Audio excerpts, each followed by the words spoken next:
featuring 4 juicy stories by R Balki, Amit Sharma, Konkona Sen Sharma and Sujoy Ghosh.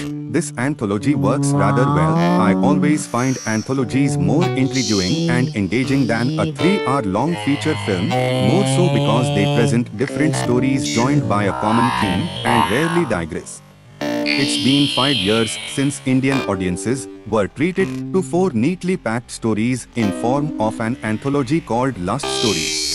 In its second edition, now streaming on Netflix, the 4 shows come together to serve a heady blend of love, desire, sex, shame, guilt, revenge, and betrayal, all centered around the theme of lust. Just like its predecessor, Lust Stories to primarily narrates the stories with a female's point of view.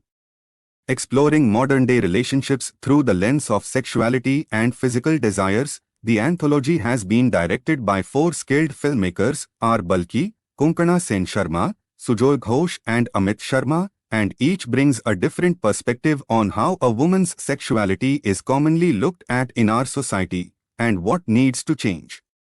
The opening film is by R Balki, where 2 families are trying to get their children, Mrinal Thakur and Angad Bedi, married, but the matriarch of the family, played by Neena Gupta, feels one must have sexual compatibility to be able to determine if they are marrying the right person and whether it will last for long. Balki infuses the otherwise complex subject that's often looked at as a taboo with a lot of humor.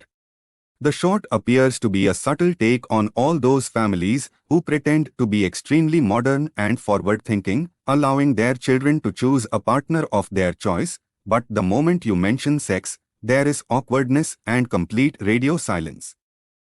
Though Neena says her dialogues with utmost sincerity and straightforwardness, they sound too funny coming from a dadi.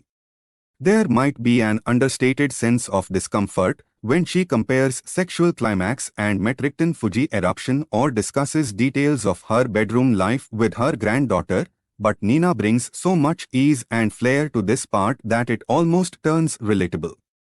Mrinal and Neena's camaraderie is endearing, but something remains amiss when it comes to Mrinal's expressions and dialogue delivery. Even Mrinal and Angad look cute together each time they are running in the corridor of a hotel before entering their luxury suite, but there is only that much about their chemistry that one can talk about.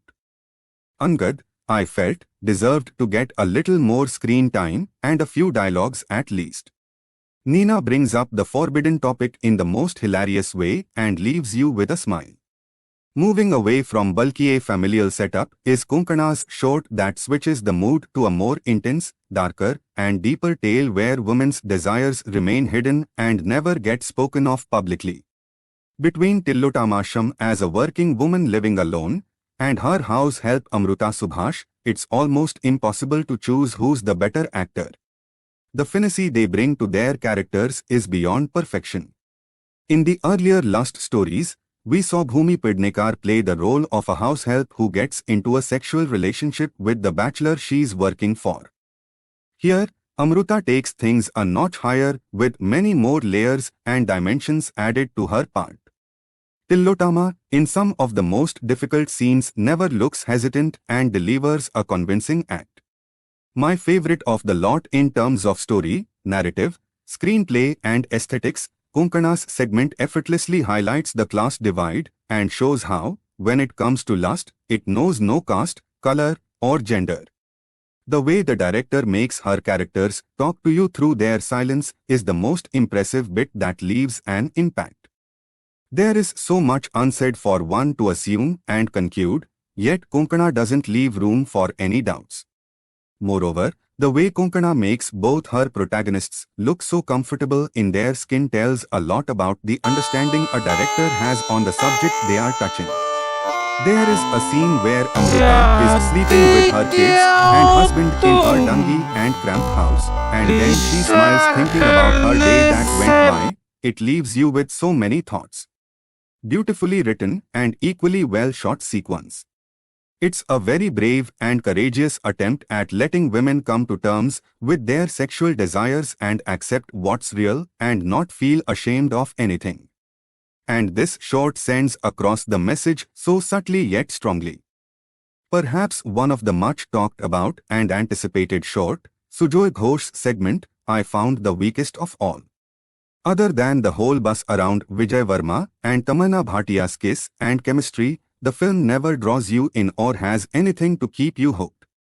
I was startled to see such average acts by both actors who are otherwise known for their great acting chops and look amazingly good on screen.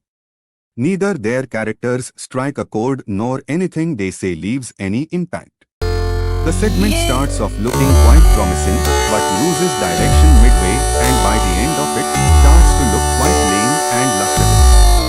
What really caught my eye in this segment was the extremely odd-looking set that was created with countryside feel to it. With clouds, trees and houses that look straight out of a kid's cartoon book. I didn't quite understand if that was a conscious choice to give that kind of a feel and vibe to the whole setting, which was highly distracting to say the least. As for the story and how it unfolds, Ghosh tried to build a lot of drama but by the time the big reveal happens, it's too late and it almost fails to keep you invested. In fact, the plot that's so convoluted could have been less complicated to make a point it wanted to. Tamanna and Vijay, shown to be a couple having an extramarital affair, are refreshing and you feel some sparks only in that portion when they are together. The short needed more of a backstory and looks very rushed from start to end. They say best is saved for the last, and I had no complaints with Amit Sharma's short with Kajol and Kumud Mishra bringing their A game forward. It might not be extraordinary in terms of story, but the twist in the climax does the trick. It's just brilliantly conceptualized. Amit, who has earlier helmed Badhai Ho, which somewhat touched upon sexual desires among elderly couples, moves away from that territory and tries something that's way more complex and intense in Last Stories too. There is a subplot with sex workers that gives weight to this segment and elevates it to a tale beyond just sexual violence among couples. After a point, the story might seem predictable, but I must credit the director here for not giving away the climax and build the hype for that ultimate moment. As compared to all other protagonists in the previous 3 shorts, Kajol is perhaps the most docile, but she has suffered the most, and fate doesn't really favor her even when she shows courage to take a bold step. She is just so flawless on screen and says a lot with the least words. Kumud Mishra as the torchbearer of ancient patriarchy is terrific and makes you hate his character, a sign that he convinces with his performance. Together, their scenes make you uncomfortable and evoke a sense of helplessness. The short very well succeeds in making the point it sets out to, putting these shorts together as one. It's a 2-hour-long interesting take on women's sexuality being discussed from their perspective. A few hits and a few misses. Last Stories 2 has more substance than the drama and antics that can take away from the story. Watch it on Netflix for some brilliant performances and a message that needs to be sent across.